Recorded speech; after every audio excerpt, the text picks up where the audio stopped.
I have heard of Islamic law. I have heard of jihad, holy war. I have seen the destruction, the bodies and the pain. I have been to Nigeria where Christians and Muslims left death in their wake. In the name of God, cities were burning all over Africa. What is going on, I wondered.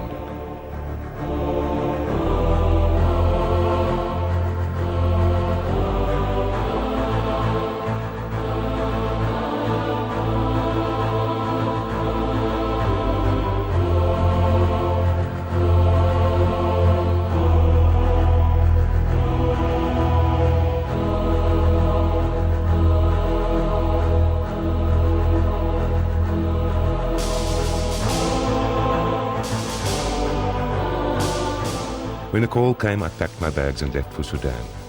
My assignment was simple. Christians and Muslims are at war in Sudan.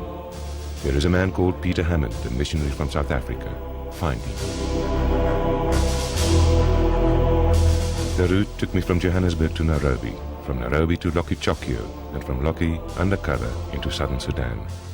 My pilot was Jim Strite. We were in here a few weeks back, and 20 minutes after we took off, the location that I was bringing medicines into was bombed by the Antonovs from the north. And last week when I was in, I also had a bit of a scare as we were on the ground. What we thought was a bomber was heard in the distance by several different locations coming towards us.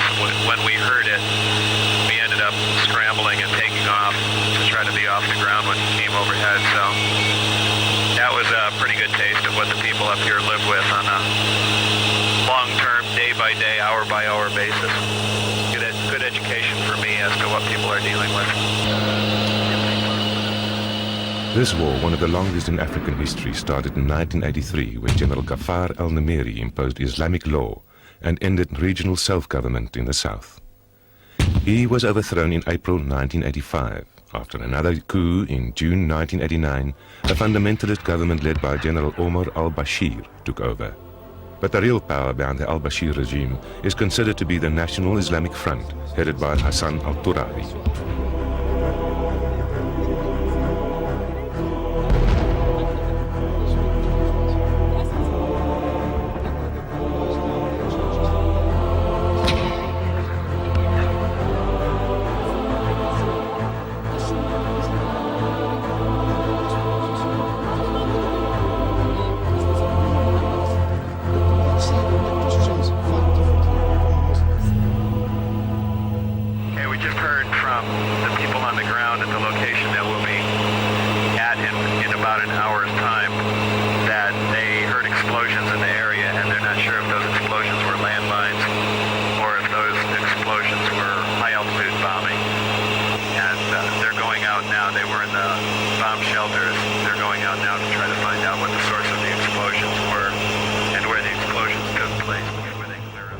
Jim Strite is a devout Christian and one of a rare breed of missionary pilots who fly into enemy territory on a regular basis.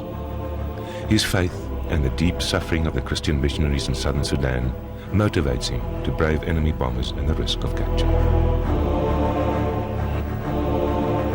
Peter and his team were at the airstrip. The whole area you're in here is Western Equatoria, that's the province. The county is Mundri County. It's also known as Moroland. M-O-R-U-L-A-N-D. So Moroland is the area. About 350,000 Moro people live in this general area. There's only one hospital for the whole area, and that's the one we're going to. The airstrip and roads of Moroland are under constant threat of being mined. The Samaritan's Purse Hospital and compound in Louis is situated near the battlefront. It was my first stop on the way to the battlefront. In 1997, this area was liberated from the Muslims. The Muslim forces had occupied this area and basically trashed the town. The SPLA liberated the area, and then it's been restored by Samaritan's Purse since August of 1997. And in the last 2.5 years, I believe 100,000 patients have been treated here or across the road in the old school.